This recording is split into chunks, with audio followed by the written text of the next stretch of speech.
think our biggest gap is education and moving away from, not to harp on it too much, but the high THC and the terpene education. Agreed.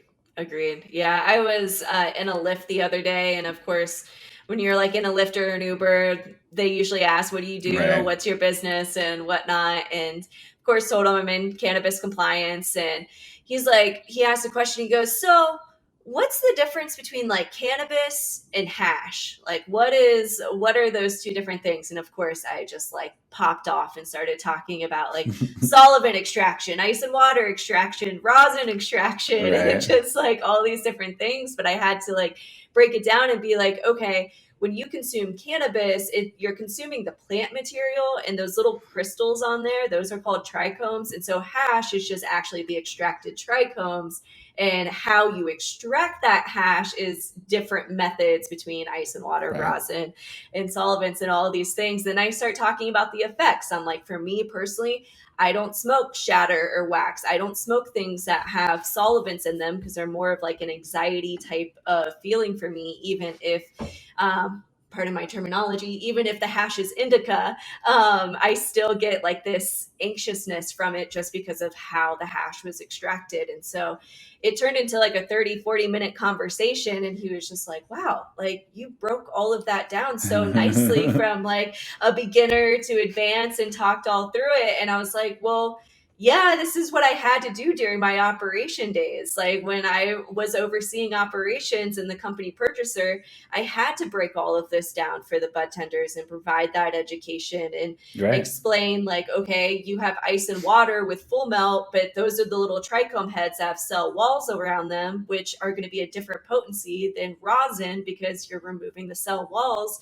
from the rosin through heat and pressure when you're extracting that. And it's just like all these things people just like don't even know. And that's just about the extraction process. That's not Right. even about anything else. And so the education piece is just so critical, from everything that you did before starting with Happy Valley and educating doctors so that way they can educate their patients, to the consumers and the bud tenders that are interacting with the consumers, to even company purchasers and making sure they're putting the right products on the shelves. Like there's this wide market for education that I really feel that there's a big enough sandbox. We can all play in it. And I really feel Yeah. like if people like niche down as specific as possible and really focus in an area and really talk about that education, I think we can go a really long way. And as research opens up, the more we learn.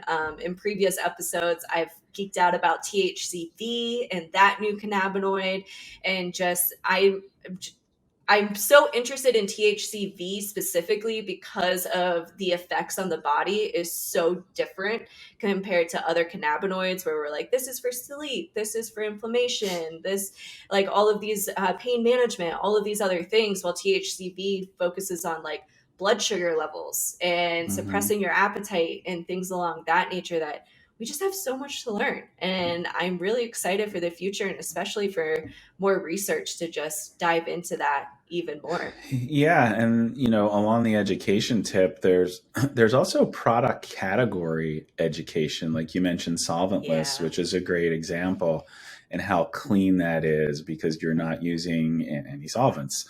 And for people that come from legacy black market, myself included, who really just ever bought flour, and now you have all these different product categories. There's tincture, there's edibles, there's solventless and batters and butters and all that stuff, and BHO, and they all have slightly different effects. I'm new to the solventless game primarily because I, I can't whip out a dab rig and a blowtorch. For sure. But I did get a pen that I can put, it's very discreet, and I can put some solventless butter in there and really get the flavor. And it's same cultivar, flour, and solvents, and you get a little bit of a different effect. Hmm. And I always had this sort of preconceived notion because of the dab rig and the blowtorch, and that you were dabbing, you're just gonna get,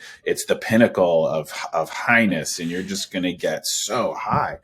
it's not the case at all. It's Right. such a clean. I smoked a joint of 20% whatever, and been so high I got to go in the shower. But like the solventless is such a different clean high, and I think there's a little bit of a misconception that it's like we're going to be so whacked out if you do any solventless product, and it's not the case. So there's this category education as well. If you're only, say, like I was, I always bought flower. So Yeah, absolutely. And you even touched on hardware and like the devices that you're using to consume because me personally, I don't really like vape cartridges too much. I am a little skeeved out about like the heavy metals that could potentially leak into the vape cartridge. Here in Colorado, we just revamped our regulations that you actually have to test the vapor that's coming out of the vape cartridges now to make sure that that the heavy metals that's aren't interesting. leaking. Right. So to make sure heavy metals aren't Makes leaking sense. into the cannabis Right. oil and how long it's sitting there. People are notorious for leaving it into their cars in the summer. Right. It heats up, like all of those different types of things.